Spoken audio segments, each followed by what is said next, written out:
everyone, welcome back to Tea and Lit. In today's video we are going to be discussing the introduction for A Picture of Dorian Gray by Oscar Wilde. So grab yourselves a cuppa and a copy and let's get into today's video.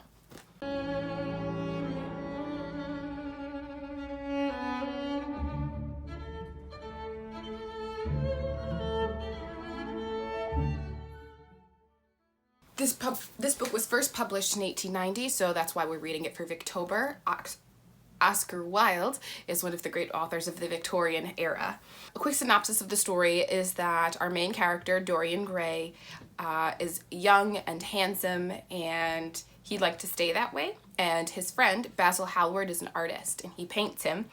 And basically, Dorian would like for all of his aging to be projected into the artwork rather than onto himself. And all of his sins will be projected into the artwork instead of onto himself. And he meets Henry, Lord Henry Wotton, who is a friend of Basil's, the artist. And it is through him that they meet. And Henry has a terrible influence, I think, on Dorian. So as we read through this book, I would love to hear what your views are on the relationship between Henry and Dorian, and if you think Henry has had a really bad influence on Dorian, or if this was something that was already going to be a part of Dorian's life. So those are our three main characters. It takes place predominantly in London, again during the Victorian era, which is a time period that just seems so fun to read about, so interesting, so, I don't want to say beautiful, because I do get like grunge vibes from it, but also like, I don't know, very descriptive, I guess. I don't know what I want to say about it, but there is the juxtaposition of kind of the grunge of London to the beauty of the countryside later in the book, which is a lot of fun to read about, and it makes me want to visit England all the more. Of course, this is written in the Victorian era, and so the command of language that Oscar Wilde has is like nothing that we really get in our modern world, so it may take you a little bit of time to kind of get into Victorian English, but once you're there, it is beautiful, it is poetic, it is amazing, I love it. A few of the themes to watch out for, one for me was the purpose of art. Art plays a huge role. All sorts of art plays a huge role throughout the story. It's not just the painting itself, it's Basil's other paintings, it's music, it's literature. So Oscar Wilde was an artist, and I'm just mumbling, aren't I? I can hear the football game behind me and I want to go watch. So the purpose of art and how art impacts our society. And I think it would be a great idea to read the preface of the book. It's less than a page long, I would say, so definitely check out the preface that was written by Oscar Wilde himself. Another theme is youth and beauty and how it's more important than, you know, aging and getting ugly, I guess. And think about how that kind of impacts our world today, how we still carry some of those same ideas.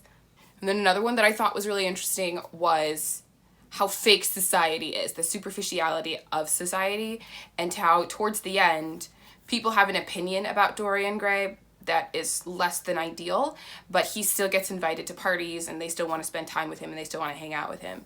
And so how does society culturally being fake, like on a macro level, so how does a fake society impact how we behave, the choices we make, and how we deal with things. One of the motifs that I'd really love to hear your opinions on as we read the book is the kind of homoerotic undertones, especially after reading Oscar Wilde's life story. I think would be really interesting to discuss. So in the comments of whichever video once you've read it, please let me know your thoughts on that. A couple of the symbols to be aware of, first of all, is the James Vane. He is a character, but he's not like one of the main characters, but James Vane does have a role to play, and I think the symbolism of him, I don't want to give it away. I think is really great, particularly at the end. Another one is the book. So towards the beginning, like in the first quarter of the book, maybe the first act of the book, Henry gives Dorian a book. And so I'd like to know what your thoughts are on that book as a symbol. And then also opium dens. We see the opium dens a little bit later in the story, but kind of how the opium dens, what they represent to Dorian and the people around Dorian. Okay, is there anything else I want to chat about? A picture of Dorian Gray. We will be doing a discussion about it, my brother and I, so please be sure you're subscribed. We already filmed it yesterday, so it'll be posted. I don't know if I'm going to do these right after. We'll say next week. We'll say 7 days, 7 days from today, we'll post the discussion. So please hit subscribe and comment below if you've read Dorian Gray and what you're excited about. If you even care to read it. The thing that I thought was interesting was that when I heard about it, it was like Dorian sells his soul to the devil to stay young forever. And I don't think that fully explains the story. So that'll be interesting to hear other people's views on that also. Anyway, thank you guys so much for watching, and I will catch you next time. Bye.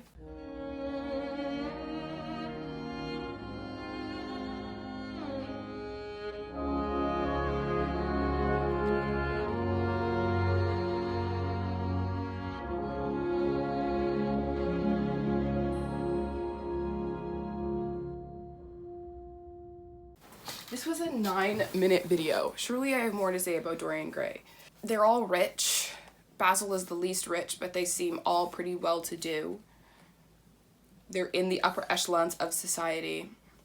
You know, I read Sense and Sensibility by Jane Austen, and they are like the same sorts of people that we're playing with here in terms of like the aristocracy. They're wealthy. They've got nothing to do except to talk to each other.